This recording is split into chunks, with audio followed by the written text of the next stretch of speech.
Key Arena with Fight Clinic, hanging today with Mr.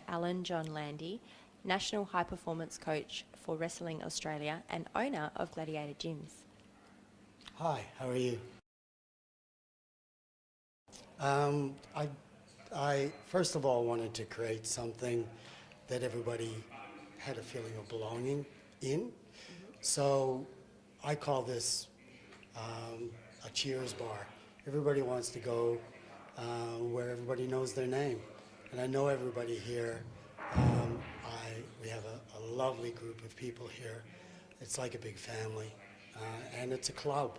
So it's a feeling of belonging of everybody here. So, and it's a big man cave. It's a place where people are at ease, people feel at home, and people can spend time here developing both physically and spiritually. Would you outline your wrestling experience and history? Sure. I started wrestling when I was about 15 years old, but before that I started doing judo at the age of 10. Judo was developed, and my interest in judo really came from having an older brother and getting beaten up all the time. This is basically out of necessity that I took judo up. And then at the age of 15, I had the university coach from my town that I used to live in Canada, come to our judo club. And he came with a group of university athletes. And it was at the end of that session, he came up to me and he invited me to train with the university team in wrestling. And it was the first time really that I had anybody tell me that I was good at anything. And he actually only invited me. And I went and I never looked back. I didn't do judo again. And my passion and interest developed from there. And then from there, I got on the high school team, did well there.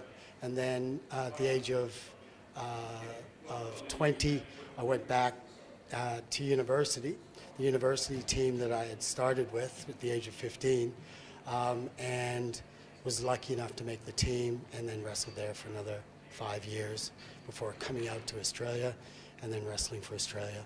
Awesome. Yeah, it was fantastic, fantastic experience. It's taken me all over the world. It's great. What is the difference between wrestling and other grappling styles? Good question. Wrestling is a style of grappling whereby your body is the weapon. Your body is the instrument that you play with, and you don't have a gi, which makes a big difference to other grappling styles. And also, it's a sport that is very, very ballistic, very intense, very power-based, whereas BJJ is more of a strategy. It's patience. It's creating angles and creating opportunities that you need to be patient with. So it's like being a python, slowly wrapping yourself around your prey and slowly squeezing them to death, as opposed to say a lion, which just attacks the prey. So they're two totally different styles that interplay together so well. So Brazilian Jiu-Jitsu now is incorporating a lot of the wrestling that you see down at this club in takedowns to score points with, and to create a better base for the BJJ athlete. So we have a lot of Brazilian Jiu-Jitsu athletes that come down here to improve their Brazilian Jiu-Jitsu game. And because we specialize in wrestling, that's all we do. The Brazilian Jiu-Jitsu athlete can come down here and get their takedowns and their levels of control in the base position. Same with judo. With judo, it's more predominantly throws, Whereas in wrestling, we attack the legs and we throw. So judo a few years ago have changed the rules so that you can't incorporate as many wrestling-based techniques because they thought it was going too far towards wrestling in its technique. So wrestling is also the only sport that you can go to the Olympic Games with. No other grappling sport you can do that with. So it really is a tradition all its own. It's a martial art, like any other. Whereas a lot of people in Australia haven't experienced wrestling to that point. They see it as collegiate wrestling from the United States, and they don't see it as really what it is, a lifelong commitment to a martial art.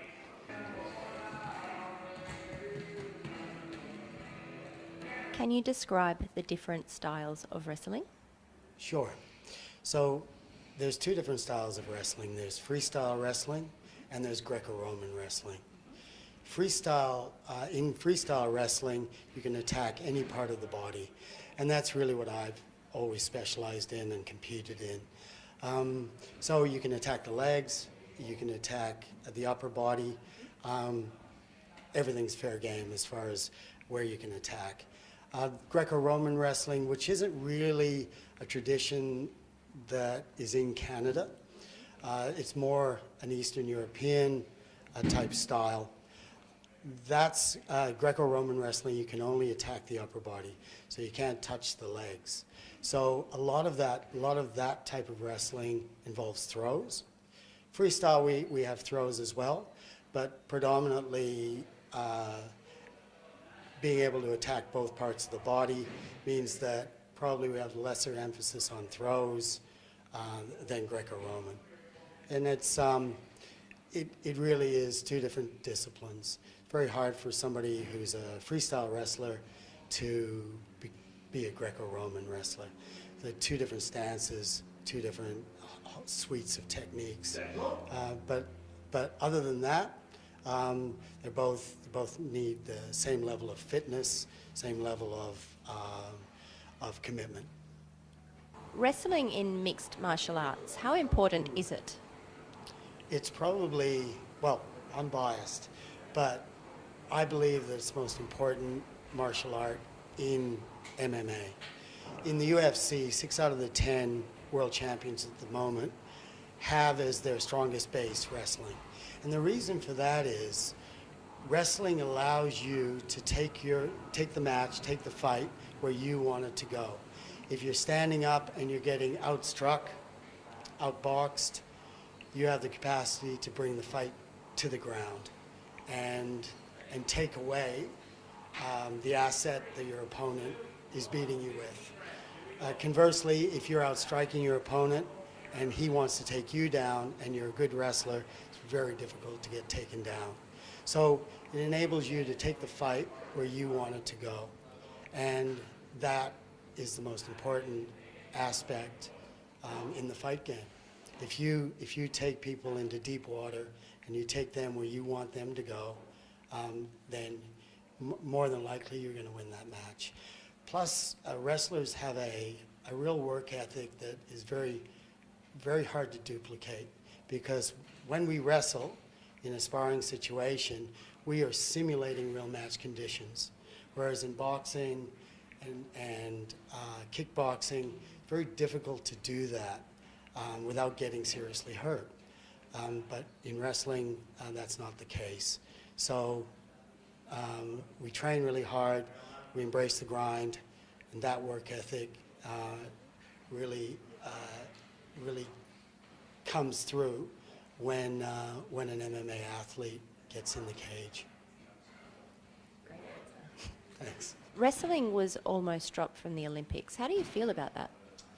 Well, it was a huge shock to the entire wrestling community all over the world.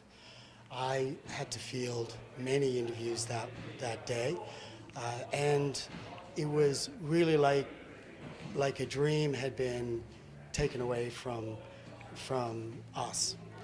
You know, the greatest aspiration of a wrestler is to wrestle in the Olympic Games and to win a gold medal. that's the pinnacle of wrestling as we know it today. And so to have that dream taken away from us was devastating. And wrestling is one of the four sports that were first in the ancient Olympic Games. And so wrestling is the Olympics. You know, having that olive leaf thing, you know, branch thing on your head, and getting the national anthem played for you is the greatest honor that we could have. And that being taken away was it was terrible. But the IOC saw that wrestling wasn't keeping up with the rest of the sports as far as marketing, as far as it being a business, really, because it has been quite traditional. But it really gave the World Association of Wrestling a wake-up call. And there's been so much that is good has come out of it since they reversed that decision. I mean, we had United States, Iran, and Russia come together to try and save Olympic wrestling. So what other sport could bring those three nations together to try and save the sport that they love? Where do you see Australian wrestling in 5 years' time? Well, as the national coach for wrestling, I've seen wrestling over many, many years in Australia. We, 4 years ago, when I took over as the national coach, just after the last Olympics, we had only qualified one person at the Olympic Games. In this Olympics, we qualified 4. So that's a huge step forward for Australian wrestling. And it's growing. The sport is growing in clubs all over Australia. This is the only club in Australia that runs a program 6 days a week.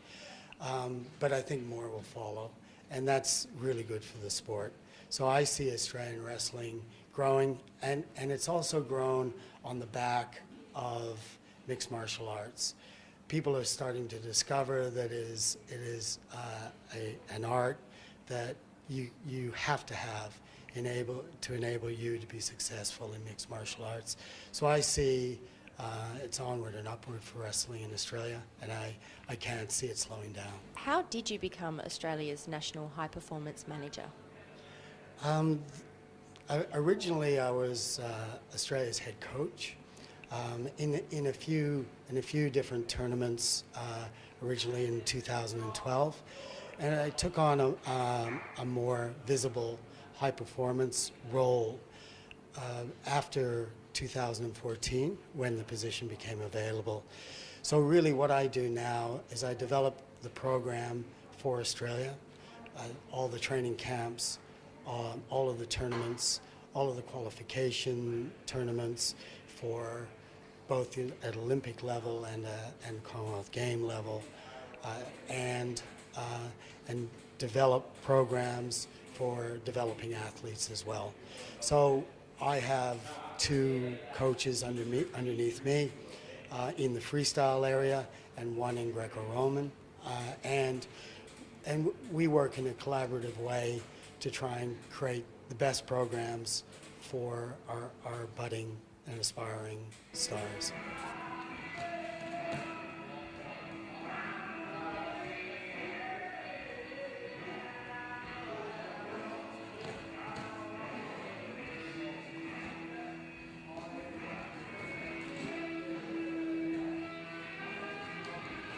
What is your greatest achievement as a coach? You know, that's an interesting question. I feel that my greatest achievement as a coach is yet to come, but I also feel like every time I get a message on Facebook or an email from a wrestler that I've trained in the past that has reconnected with me and told me some anecdote in his life that I was involved in on the mat, or things that he's remembered or she has remembered, and the feedback that I get around how it's help them in their life, those moments are gold to me, and they're priceless. It's not really for me about the winning and the losing or an event per se. It's how wrestling as a vehicle can change people's lives, and I get inspired by that every day. Do you have any advice for any people wanting to get into wrestling? Sure. Wrestling is a sport that you can do as little or as much as you like, depending on what your aspirations are.